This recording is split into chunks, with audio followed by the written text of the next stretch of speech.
வணக்கம் உங்களே, மகிழ்ச்சியான காலை வணக்கம். இன்னைக்கு பங்குனி உத்திரம் என்னங்க. இங்க என்னன்னு கேட்டீங்கன்னா, இங்க பாபநாசம் சொல்லித்தனார் கோயிலுக்கு வந்து நிறைய பேர் வருவாங்க. இன்னைக்கு எல்லாருமே வந்து குலதெய்வம் சாஸ்தா கோயில்னு சொல்லி எல்லாரும் போய்கிட்டு இருப்பாங்க.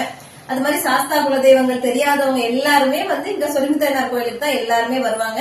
இங்க எங்க ஏரியால வந்து ரொம்ப ரொம்ப சூப்பரா இருக்குங்க. ஆமா, இப்ப ஆரம்பிச்சு இன்னும் அடுத்து என்னன்னு கேட்டீங்கன்னா, வர ஞாயிற்றுக்கிழமை வந்து தேரோட்டம் நடக்கும். திங்கட்கிழமை வந்து சித்திர விஷுன்னு சொல்லிட்டு திருவிழா கோலமா இருக்கும். அந்த அகஸ்தியர் வந்து காட்சி கொடுத்தாங்கல்ல சிவன் பார்வதி, அதுக்குண்டான நிகழ்வு தெப்ப ஓடுறதுன்னு சொல்லிட்டு இன்னும் ஒரு 5-6 நாளைக்கு இங்க எங்க ஊரே வந்து கோலாகலமா இருக்குங்க. ஆமா, அதுக்கப்புறம் முக்கியமா இன்னொன்னு பங்குனி உத்திரம் என்னன்னு கேட்டீங்கன்னா, முருகருக்கு ரொம்ப ரொம்ப உகந்த நாள் இல்லையாங்க. முருகர் அப்படின்னாலே என்னன்னு கேட்டீங்கன்னா தமிழ் கடவுள் தான். அப்படி ஒரு தமிழ் கடவுளா வணங்கிட்டு இருக்க நம்ம எல்லாருமே தமிழை வந்து கொண்டாடுறோமா, கொண்டாடாட்டாலும் அதை சரியான முறையில பயன்படுத்துறோமா, கொஞ்சம் எல்லாருமே நம்ம யோசிச்சு பார்க்கணும். சரியாங்க. அது என்னுடைய அது ரொம்ப நாள் பேசணும்னு ஆசை. இதை பத்தி பேசணும். ஓகேவாங்க.